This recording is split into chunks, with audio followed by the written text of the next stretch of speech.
నమస్తే నేను దేవి welcome to story board. అంతరిక్ష పరిశోధనలో ఇస్రో దూసుకుపోతోంది. తక్కువ ఖర్చుతో ప్రయోగాలు చేస్తూ ప్రపంచాన్ని సైతం ఆకర్షిస్తోంది. ఓ హాలీవుడ్ సినిమా బడ్జెట్ కంటే తక్కువ ఖర్చుతో అంగారక మిషన్ విజయవంతంగా చేపట్టి తన సత్తా ఏంటో ఇప్పటికే నిరూపించింది ఇస్రో. చంద్రయాన్ 3 విషయంలో కూడా అదే సంప్రదాయాన్ని కొనసాగించింది. సినిమా బడ్జెట్ కంటే తక్కువ ఖర్చుతో చేపట్టిన చంద్రయాన్ 3ని విజయవంతం చేసి కొత్త చరిత్ర సృష్టించింది ఇస్రో. దశాబ్దాలుగా అంతరిక్ష రంగంలో అమెరికా, చైనా, రష్యాలదే పూర్తిగా ఆధిపత్యం. అయితే గత కొన్ని సంవత్సరాల్లో కీలక విజయాలు సాధిస్తున్న భారత్ ఆ అగ్రరాజ్యాలకు ధీటుగా పోటీపడి అంతరిక్ష ప్రయోగాలు నిర్వహిస్తోంది. ఆయా దేశాలకు ఉన్నంత బడ్జెట్ కానీ టెక్నాలజీ కానీ లేకపోయినా ఇస్రో మాత్రం తక్కువ ఖర్చుతో రాకెట్లను నింగిలోకి పంపి అప్రతిహత విజయాలు సాధిస్తోంది. Sir, we have achieved soft landing on the moon. India is on the moon. అనుకున్నట్టుగా చంద్రయాన్ 3 విజయవంతమైంది. 140 కోట్ల మంది దేశ ప్రజల గుండెలు గర్వంతో ఉప్పొంగాయి. చంద్రుడి దక్షిణ ధ్రువంపై సాఫ్ట్ ల్యాండింగ్ చేసిన తొలి దేశంగా భారత్ కొత్త శకానికి నాంది పలికింది. మూన్ మిషన్లో మొదట్నుంచి ఇస్రో తన ప్రత్యేకతను చాటుకుంటూనే ఉంది. 50 ఏళ్ల క్రితమే చంద్రుడిపై మిగతా దేశాలు కాలుమోపిన చంద్రుడిపై నీటి జాడను ఖచ్చితంగా కనుగొన్నది మాత్రం ఇస్రో ప్రయోగించిన చంద్రయాన్ 1 ప్రయోగం. ఈ ఊపులోనే చంద్రుడిపై కాలుమోపాలని భావించిన ఇస్రో చంద్రయాన్ 2ను పంపగా అది చివరి నిమిషంలో కూలిపోయింది. అందుకే ఈసారి మరిన్ని పగడ్బందీ చర్యలతో చంద్రయాన్ 3ని విజయవంతంగా పంపింది.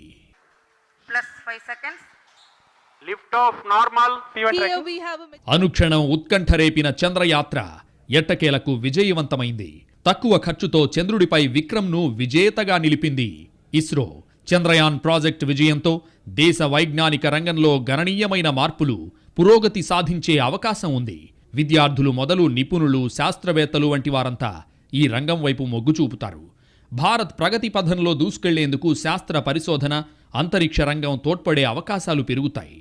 అంతరిక్ష ప్రయోగాలు చాలా ఖర్చుతో కూడుకున్న వ్యవహారం. అలాగని కేవలం డబ్బులు పెట్టినంత మాత్రాన ఈ రంగంలో విజయం సాధించడం అంత సులువేం కాదు. అంతరిక్ష రంగంలో విజయం సాధించడానికి భారీ నిధులతో పాటు నిపుణులైన మానవ వనరులు కూడా ఉండాలి. అన్నీ ఉన్నా విజయం సాధించగలమని చెప్పలేం. ఎందుకంటే అంతరిక్ష ప్రయోగాల్లో ప్రారంభ దశలో సక్సెస్ రేట్ చాలా తక్కువగా ఉంటుంది. తొలినాళ్లలో స్వయంగా సక్సెస్ సాధించడం చాలా కష్టం. ఒకవేళ ప్రయోగాలు ఫెయిల్ అయితే పెట్టిన డబ్బంతా వృధా అయిపోతుంది. పేద వర్ధమాన దేశాలు అన్ని వేల కోట్లు ఖర్చు పెట్టి రాకెట్ ప్రయోగాలు చేయలేవు. ఒకవేళ భారమైనా ముందడుగు వేసి అంతరిక్ష ప్రయోగాలు చేసినా వాటి నుంచి లాభాలు రావడానికి చాలా కాలం పడుతుంది.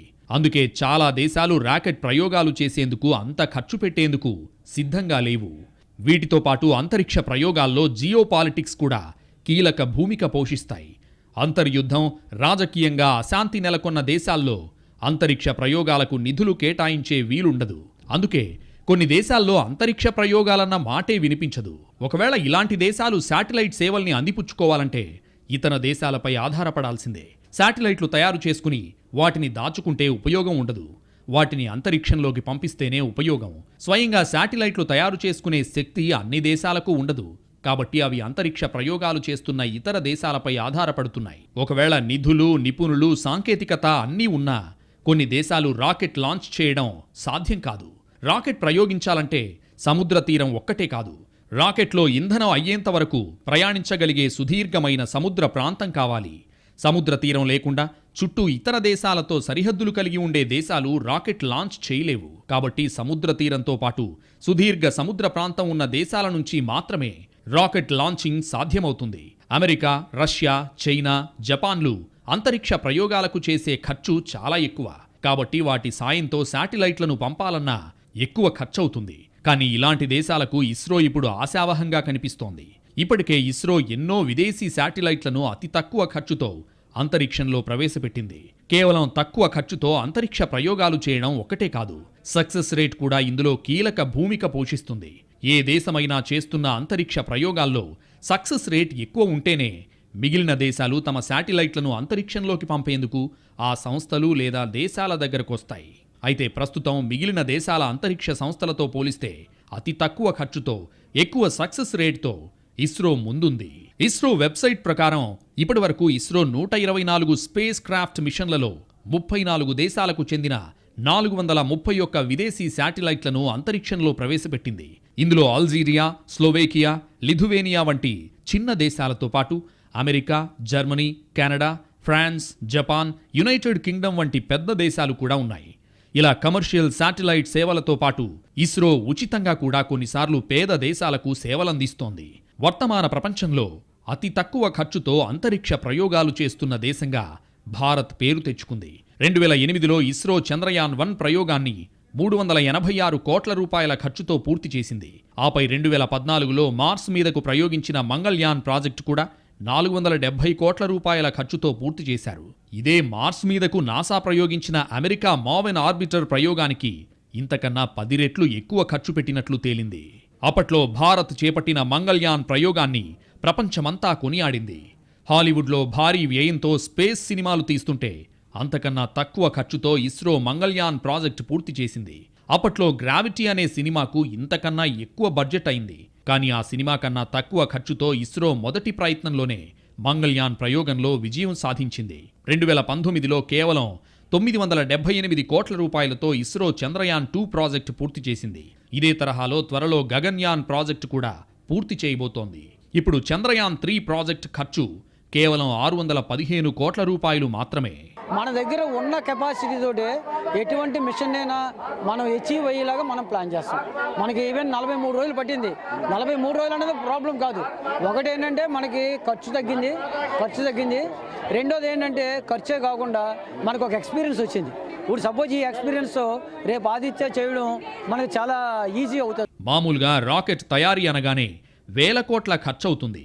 ఇదే మిషన్ని ఏ విదేశీ వారో చేస్తే వేల కోట్లు ఖర్చవుతుంది. మన దేశం పెట్టే ఖర్చుతో పోలిస్తే ఇది చాలా ఎక్కువ. కానీ ఇస్రో మాత్రం సంథింగ్ స్పెషల్. చంద్రుడి మీద అడుగు పెట్టడానికి మిషన్ తయారీకి అయిన ఖర్చు ఒక పాన్ ఇండియా సినిమా బడ్జెట్ కంటే తక్కువేనన్న చర్చ నడుస్తోంది. చంద్రయాన్-3 బడ్జెట్ ఆదిపురుష్ బడ్జెట్ కంటే తక్కువన్న చర్చ ఇప్పుడు సోషల్ మీడియాలో వైరల్ అవుతోంది. ప్రభాస్ హీరోగా నటించిన ఆదిపురుష్ సినిమాకి దాదాపు 700 కోట్ల వరకు ఖర్చు పెట్టారని, అంతకంటే తక్కువ బడ్జెట్లో 615 కోట్ల రూపాయలకే చంద్రయాన్-3 మిషన్ని లాంచ్ చేశారని కామెంట్స్ చేస్తున్నారు. చంద్రయాన్-3 మిషన్ బడ్జెట్ 615 కోట్లు అంటే బాలీవుడ్ సినిమాలతో పోలిస్తే ఇది చాలా తక్కువ బడ్జెట్ అనే చెప్పాలి. ఇదే మిషన్ని నాసానో ఇంకేదో దేశం వారో చేయాలంటే వేల కోట్లపైనే ఖర్చు పెడతారు. ఇంత తక్కువ బడ్జెట్లో అంతరిక్షంలోకి ఉపగ్రహాన్ని పంపడం అనేది అసాధ్యం. కానీ మన ఇస్రో మాత్రం ఒక సినిమా బడ్జెట్లో చంద్రుడి మీదకు ఉపగ్రహాన్ని ప్రయోగిస్తోంది. That is ISRO. మరి ఒక సినిమా బడ్జెట్లో భారతదేశ ప్రతిష్టని పెంచే ప్రయోగాన్ని సక్సెస్ చేసిన ఇస్రో శాస్త్రవేత్తలకు హ్యాట్స్ ఆఫ్ చెప్పాల్సిందే. అంతరిక్ష యాత్రలు తక్కువ బడ్జెట్తో చేపట్టడం ఇస్రో ప్రత్యేకతని చెప్పాలి. ఇది మరే దేశ అంతరిక్ష సంస్థకు సాధ్యం కాని ఘనత. హాలీవుడ్ సినిమాల బడ్జెట్ కంటే చాలా రెట్లు తక్కువ ఖర్చుతో ఇస్రో ఉపగ్రహాలను అంతరిక్షంలోకి పంపింది. చంద్రయాన్-3 విషయంలో కూడా అదే సంప్రదాయాన్ని కొనసాగించింది. చంద్రయాన్-3 మిషన్ కోసం అంచనా వేసిన బడ్జెట్ 600 కోట్ల రూపాయలు. అయితే చివరికి 615 కోట్లకు చేరింది. అయినా చంద్రయాన్-2తో పోలిస్తే ఈ బడ్జెట్ చాలా తక్కువ. ఎందుకంటే చంద్రయాన్-2 మిషన్ బడ్జెట్ దాదాపు 978 కోట్ల రూపాయలు. చంద్రయాన్-3 తక్కువ ధరకు ప్రధాన కారణం ఆర్బిటర్ను ఉపయోగించకపోవడమే. ఆర్బిటర్కు బదులుగా ప్రొపల్షన్ మాడ్యూల్ ఉపయోగించారు. ఆర్బిటర్తో పోలిస్తే దీని నిర్మాణానికి తక్కువ ఖర్చు అవసరమవుతుంది. అందుకే బడ్జెట్ కూడా చంద్రయాన్-2 కంటే తగ్గింది. అంతరిక్షయానం, మరో గ్రహాన్ని చూపించే Hollywood cinema Avengers and game budget 2443 కోట్లు. అవతార్ సినిమా బడ్జెట్ 3282 కోట్ల రూపాయలు. దీంతో పోలిస్తే ఇస్రో అంతరిక్ష ప్రయోగాల బడ్జెట్ చాలా తక్కువని చెప్పాలి. ఇతర దేశాలతో పోలిస్తే ఇస్రో అంతరిక్ష యాత్రల్ని అతి తక్కువ ఖర్చుతో విజయవంతంగా నిర్వహిస్తోంది. చైనా చాంగ్ E4 మూన్ మిషన్ ఖర్చు 69.38 లక్షల కోట్లు. ఇప్పటి వరకు అమెరికా చేసిన అన్ని మూన్ మిషన్ల ఖర్చు 825 లక్షల కోట్ల రూపాయలు. మరోవైపు సోవియట్ యూనియన్ తన చంద్రుని మిషన్లపై చేసిన వ్యయం కూడా దాదాపు 165 లక్షల కోట్లు.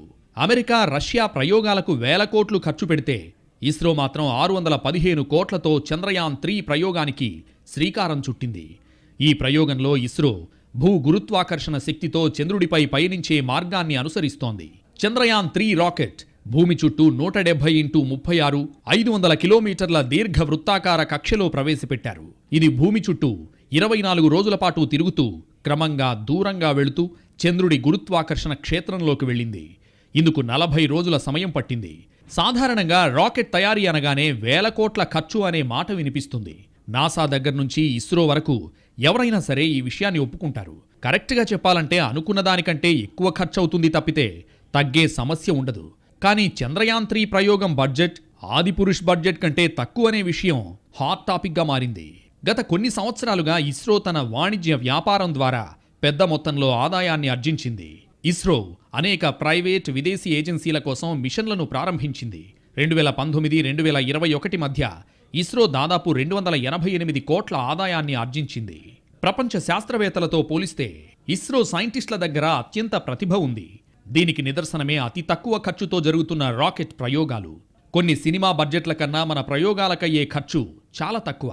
గ్రావిటీ మూవీ బడ్జెట్ 644 కోట్లు, మంగళ్యాన్ బడ్జెట్ కేవలం 470 కోట్లు, ఇంటర్స్టెల్లార్ మూవీ బడ్జెట్ 1062 కోట్ల రూపాయలు, చంద్రయాన్-2 బడ్జెట్ కేవలం 978 కోట్లు, ఆదిపురుష్ బడ్జెట్ 700 కోట్లు, చంద్రయాన్-3 బడ్జెట్ కేవలం 615 కోట్ల రూపాయలు. అంటే మనం ఇవాళ సింపుల్గా చెప్పుకుంటే కనుక ఒక విక్రమ్ ల్యాండర్, ఒక రోవర్ విక్రమ్ ల్యాండర్లో ఉన్న బ్యాటరీస్ మన BHEL ఇచ్చిందండి. BHEL is very economic company. అంటే ఇండియన్కి బిగ్గెస్ట్ అడ్వాంటేజ్ ఏంటి అంటే మన మైండ్ సెట్ అండి. అంటే ఒక తక్కువ ఖర్చుతోనే అద్భుతాలు సృష్టించవచ్చు యాక్చువల్గా. సో దానికి తగ్గట్టు మ్యాథమెటిషియన్స్ ఉన్నారు, దానికి తగ్గట్టు సైంటిస్టులు ఉన్నారు. సో తక్కువ ఖర్చుతోనే అద్భుతాలు సృష్టించవచ్చు అనేది యాక్చువల్గా ఎక్కడైనా పాసిబుల్ అండి. కానీ ఏంటంటే జనరల్గా ఒక మిషన్ ప్లానింగ్ చేసేటప్పుడు ఎలాంటి టెక్నాలజీస్ని మనం అక్వైర్ చేసుకోవాలి. ఇప్పుడు ఇస్రోకి బిజినెస్ పార్ట్నర్స్ ఈ చంద్రయాన్-3 మిషన్లో మనకు హిందుస్థాన్ ఏరోనాటికల్స్ లిమిటెడ్ వాళ్ళు ఉన్నారు, BHEL ఉంది, ఇంకా గోద్రేజ్ ఎయిర్ స్పేస్ వాళ్ళు ఇంజన్స్ అండ్ యాంటెనాస్ సప్లై చేశారు. అంటే మన డొమెస్టిక్ మార్కెట్, మన దగ్గర మన మార్కెట్ ఉంటే కనుక, మనం తయారు చేసిన ప్రోడక్ట్ ఉంటే కనుక, అది దానిలో ల్యాండర్లో కానీ రాకెట్స్లో కానీ మన కాంపోనెంట్స్ ఉంటే కనుక మన ఖర్చు తక్కువైపోతుంది. ఇస్రో పొదుపు సూత్రం పాటించి అతి తక్కువ ఖర్చుతో చంద్రయాన్-3 ప్రయోగం చేపట్టి విజయం సాధించింది. చంద్రయాన్-3 ప్రాజెక్టుకు ప్రభుత్వం 615 కోట్ల రూపాయలు కేటాయించింది. ఇందులో LVM-3M4 వాహన నౌక తయారీకి 375 కోట్లు, ఉపగ్రహానికి 240 కోట్ల వ్యయం చేశారు. వాస్తవానికి ల్యాండర్తో కమ్యూనికేషన్ నెరపడానికి ఆర్బిటర్ అవసరం. చంద్రయాన్-2 ప్రయోగంలో జాబిల్లి చుట్టూ చక్కర్లు కొడుతున్న ఆర్బిటర్ను చంద్రయాన్-3 ప్రయోగానికి ఉపయోగించనున్నారు. దీనివల్ల తాజా ప్రయోగంలో ఆర్బిటర్ లేకపోవడంతో, దాని తయారీ వ్యయం మోసుకెళ్లే అవసరం లేకపోవడంతో ఇంధనాన్ని ఆదా చేయగలిగారు. చంద్రయాన్-2 ప్రయోగం ఖర్చు 978 కోట్లు, ఇందులో ఉపగ్రహం ఖర్చు 603 కోట్లు. దీనిలో ఆర్బిటర్ ఉండడంతో వ్యయం ఎక్కువైనట్లు తెలుస్తోంది. మొత్తం మీద అప్పటితో పోలిస్తే 363 కోట్లు ఆదా చేయగలిగారు. 2019లో చేపట్టిన చంద్రయాన్-2లో ఆర్బిటర్ను కూడా పంపారు. దీని బరువు 2379 కిలోలు. ఇందులో విద్యుత్ సామర్థ్యం 1000 వాట్లు ఉంటుంది. దీని జీవితకాలం 1 ఏడాది. అయినా ఇది ఇంకా పనిచేస్తోంది. ఆర్బిటర్ చంద్రుని చుట్టూ తిరుగుతూ ఉపరితలాన్ని స్కానింగ్ చేస్తుంది. అక్కడ తీసిన చిత్రాలను, డేటాను భూమికి పంపిస్తుంది. ఈ ఆర్బిటర్ పంపిన చంద్రుడి ఉపరితల ఫోటోలు చంద్రయాన్-3 విజయంలో కీలక పాత్ర పోషించాయి. ఈ ధీమాతోనే చంద్రయాన్-3 ఖచ్చితంగా విజయవంతమవుతుందని ఇస్రో మొదట్నుంచి ధీమాగా ఉంది. చివరకు ప్లాన్ A ఫెయిల్ అయితే ప్లాన్ Bని కూడా రెడీ చేసింది. కానీ అంతా అనుకున్నట్టుగానే జరిగి తక్కువ ఖర్చుతో చంద్రయాన్-3 ప్రాజెక్ట్ విజయవంతమైంది. మొదట్నుంచి తిరుగులేని విజయాలకు ఇస్రో పెట్టింది పేరు. ఆగస్టు 15, 1969న ప్రారంభమైన ఇస్రో ప్రయాణం వైఫల్యాల నుంచి పాఠాలు నేర్చుకుంటూ ముందుకు సాగుతోంది. ప్రపంచ అంతరిక్ష యవనికపై తనదైన సత్తా చాటుతూ భారత కీర్తిని విశ్వవ్యాప్తం చేస్తోంది. ఇప్పుడు చంద్రయాన్-3తో ఇస్రో ఏకంగా కొత్త చరిత్ర సృష్టించింది. ఒక్కో ఉపగ్రహం ప్రయోగించే స్థాయి నుంచి ఏకకాలంలో 10ల సంఖ్యల ఉపగ్రహాలు అంతరిక్షంలోకి పంపించే స్థాయికి ఎదిగింది ఇస్రో. ప్రపంచ దేశాల కన్నా ఆలస్యంగా పరిశోధనలు ప్రారంభమైన వాటికంటే మెరుగైన ఫలితాలు సాధిస్తోంది. ఇలా ఒకటా రెండా భారత అంతరిక్ష పరిశోధన సంస్థ కీర్తిని చాటి చెప్పడానికి అనేక అంశాలు ఉన్నాయి. 1, 2, 3, 10, 50 ఇవి అంకెలు మాత్రమే కాదు. భారత అంతరిక్ష పరిశోధనా సంస్థ ఇస్రో నింగికి పంపిన స్వదేశీ ఉపగ్రహాల సంఖ్య. అంతరిక్ష రంగంలో ఇదో మైలురాయి. 2017 ఫిబ్రవరి 15న PSLV C-37 రాకెట్తో ఏకకాలంలో 104 ఉపగ్రహాలు ప్రయోగించి ప్రపంచ రికార్డు సృష్టించింది. దీనికి ముందు రష్యా ఒకే ప్రయోగంలో గరిష్టంగా 37 శాటిలైట్లు ప్రయోగించింది. ఒకప్పుడు ఉపగ్రహ ప్రయోగాల కోసం భారత్ ప్రపంచ దేశాల వైపు చూసేది. ఇప్పుడు ప్రపంచమే మన వైపు చూస్తోంది. అది ఇస్రో సాధించిన ఘనత. ఇస్రో ప్రయోగిస్తే నిప్పులు చిమ్ముతూ నింగికెగురుతున్నది ఉపగ్రహాలు మాత్రమే కాదు, భారత్ ఘనత, సత్తా కూడా. అపార అనుభవం, అత్యంత చవకైన సేవలతో అంతరిక్ష యవనికపై మువ్వన్నెల జెండా రెపరెపలాడిస్తూ ప్రతి భారతీయుని గుండె ఉప్పొంగేలా చేస్తోంది ఇస్రో. అంతరిక్ష పరిశోధనల్లో ప్రధాన దేశాలతో పోలిస్తే భారత అంతరిక్ష పరిశోధన సంస్థ ఆలస్యంగా వచ్చింది. కానీ వనరులు సరిగ్గా లేక సైకిల్ మీద రాకెట్లు మోసుకు వెళ్లి ప్రయోగాలు చేసే స్థితి నుంచి నేడు ఇస్రో సాధిస్తున్న విజయాలు, రికార్డులు అసామాన్యం. 1969లో ప్రారంభమైన ఇస్రో చరిత్రలో మరపురాని ఘట్టాలు ఎన్నో. 2008లో చంద్రయాన్-1 ప్రయోగంతో భారత కీర్తిని చంద్రునిపైకి తీసుకువెళ్లి ప్రపంచ దృష్టిని ఆకర్షించింది. 1969లో అమెరికా అంతరిక్ష సంస్థ నాసా పంపిన అపోలో 11 మానవ సహిత వ్యోమనౌక 4 రోజుల్లోనే గమ్యం చేరుకుని చంద్రునిపై ల్యాండ్ అయింది. కానీ ఇస్రో ప్రయోగించిన చంద్రయాన్-3 చంద్రుడి కక్షలోకి ప్రవేశించడానికి 40 రోజులు పట్టింది. 50 ఏళ్ల కిందటే నాసా అంత వేగంగా చేరుకోగలిగినప్పుడు ఇప్పుడు ఇస్రో పంపే చంద్రయాన్-3 ఇంకా వేగంగా వెళ్ళాలి. ఎందుకు ఆలస్యంగా వెళుతోంది అనే విషయం పరిశీలిస్తే అనేక కారణాలు ఉన్నాయి. 1969 నాసా ప్రయోగించిన అపోలో 11 రాకెట్ చంద్రయాన్-3 పూర్తి బరువు కంటే చాలా ఎక్కువ. చంద్రయాన్-3లోని ప్రపల్షన్ మాడ్యూల్ 2148 కేజీలు, ల్యాండర్, రోవర్ 1752 కేజీలు. అంటే చంద్రునిపైకి వెళ్లే పరికరాల బరువు 3900 కేజీలు. తక్కువ ఇంధనం, తక్కువ ఖర్చుతో కూడిన చంద్రయాన్-3 చంద్రుడిపైకి చేరుకోవడానికి 40 రోజుల సమయం పట్టిందని నిపుణులు చెబుతున్నారు. Secret of ISRO is obviously hard work and dedication అండి. అండ్ ఒక్కరిద్దరు కాదు, కొన్ని 100 ఆఫ్ సైంటిస్టులు కలిసి చేసిన ఇది ఈ మిషన్. అండ్ ఇస్రోలో ఉంది ఏంటంటే అది కంప్లీట్ అయ్యే వరకు వాళ్ళకి 100% అనిపించే వరకు దాని మీద పబ్లిసిటీ అన్న స్టార్ట్ చేయరు. And that's the best thing I should appreciate it. And ఈరోజు ఏదైతే చంద్రయాన్-3 సక్సెస్ఫుల్ అయ్యిందో దానివల్ల entire world is looking at India. And ఇలాంటి ఇంకా చాలా సక్సెస్ఫుల్ మిషన్స్ ఇండియా నుండి రావాలని కోరుకుంటూ. అతి తక్కువ ఇంధనంతో చంద్రుడి దగ్గరకు చేరుకోవాలనేది ఇస్రో ఆలోచన. తక్కువ ఇంధనంతో ప్రయోగాలు చేస్తుంది కాబట్టే నాసా కంటే ఇస్రోకు ఆలస్యం అవుతుంది. చంద్రయాన్-3 ప్రపంచ దేశాలను ఆకర్షించడానికి కూడా ఇదొక కారణం. ఇస్రో తన దగ్గరున్న రాకెట్ సామర్థ్యంతో అతి తక్కువ ఇంధనంతో విజయవంతంగా చంద్రుణ్ణి చేరుకోవడానికే ఈ విధానాన్ని ఎంచుకుంది. దీంతోనే అతి తక్కువ ఖర్చుతో ఇస్రో తన ప్రయోగాలు పూర్తి చేయగలుగుతోంది. ఇలా అంతరిక్ష ప్రయోగాల్లో తనదైన సత్తా చాటుతూ ముందుకు సాగుతున్న ఇస్రో అంతరిక్ష రంగంలో 6వ స్థానాన్ని కైవసం చేసుకుంది. అంతరిక్ష ప్రయోగాల్లో భారత్ కన్నా ముందున్న అమెరికా, రష్యా, చైనా, ఇటలీ దేశాలు ప్రయోగాల కోసం అధికంగా ఖర్చు చేస్తుంటాయి. చంద్రయాన్-1కు 386 కోట్లను ఖర్చు చేసిన ఇస్రో కంటే 1969లో నాసా అపోలో 1 కోసం 10 రెట్లు ఎక్కువ ఖర్చు చేసింది. తక్కువ ఖర్చుతో ఇస్రో చేస్తున్న ప్రయోగాల్లో మంగళ్యాన్కు మరింత ప్రత్యేకత ఉంది. హాలీవుడ్లో భారీ వ్యయంతో స్పేస్ విమానాలు తీస్తుంటే అంతకన్నా తక్కువ వ్యయంతో ఇస్రో మంగళ్యాన్ ప్రాజెక్టు పూర్తి చేసింది. దీంతో పలు దేశాలకు చెందిన అంతరిక్ష ప్రయోగ కేంద్రాలు తమ ఉపగ్రహాలను ఇస్రోలో లాంచ్ చేయడానికి ముందుకొస్తున్నాయి. చంద్రయాన్-3 విజయంతో ఇస్రో త్వరలో గగన్యాన్ ద్వారా తొలి మానవ సహిత ప్రయోగాలకు సిద్ధమవుతోంది. దీనికి సంబంధించి ఇప్పటికే కొందరు వ్యోమగాములకు నాసా శిక్షణను అందిస్తోంది. గగన్యాత్ర గనక విజయవంతంగా పూర్తయితే అంతరిక్ష పరిశోధనా చరిత్రలో భారత్ పేరు సువర్ణాక్షరాలతో లిఖించే అవకాశం ఉందని విశ్లేషకులు అభిప్రాయపడుతున్నారు. మిషన్ ఆదిత్య కూడా ఇస్రో ప్రణాళికల్లో ఉంది. ఇప్పటివరకు విదేశీ ఉపగ్రహాలను నింగిలోకి పంపిన ఇస్రో భవిష్యత్తులో విదేశీ గ్రహాంతర మిషన్లకు కూడా లాంచ్ ప్యాడ్ అయ్యే అవకాశాలు లేకపోలేదు. అంతరిక్ష ప్రయోగాల కోసం మొదట్లో విదేశాలపై ఆధారపడిన ఇస్రో ఇప్పుడు స్వదేశీ పరికరాలు, ఉపగ్రహాలను సిద్ధం చేసుకుంటోంది. దాంతోపాటు అంతరిక్ష రంగంలో పరిశోధనలు, మౌలిక వసతుల కల్పనకు ప్రైవేట్ రంగానికి అవకాశం ఇచ్చింది. ప్రైవేట్ రంగానికి ప్రోత్సాహం అందించేందుకు వీలుగా Indian National Space Promotion and Authorisation Centre ఇన్ స్పేస్ను కేంద్ర ప్రభుత్వం ఏర్పాటు చేసింది. దీని ద్వారా ఇప్పటికే వందలాది అంకుర సంస్థలు అంతరిక్ష ప్రయోగాలకు కృషి చేస్తున్నాయి. వీటిలో 10 స్టార్టప్లు ఉపగ్రహాలు, వాహన నౌకలను అభివృద్ధి చేస్తున్నాయి. స్టార్టప్లకు అవసరమైన సదుపాయాలను కల్పించేందుకు ఇస్రో సహకరిస్తోంది. దీంతో అంతరిక్ష పరిశోధన రంగంలో ఇస్రో మరిన్ని విజయాలను సొంతం చేసుకుంటుందని నిపుణులు చెబుతున్నారు. ఎన్నో ఘనతలు సాధించిన ఇస్రోకు చంద్రయాన్-3 ప్రయోగం మరింత కీర్తిని తెచ్చిపెట్టింది.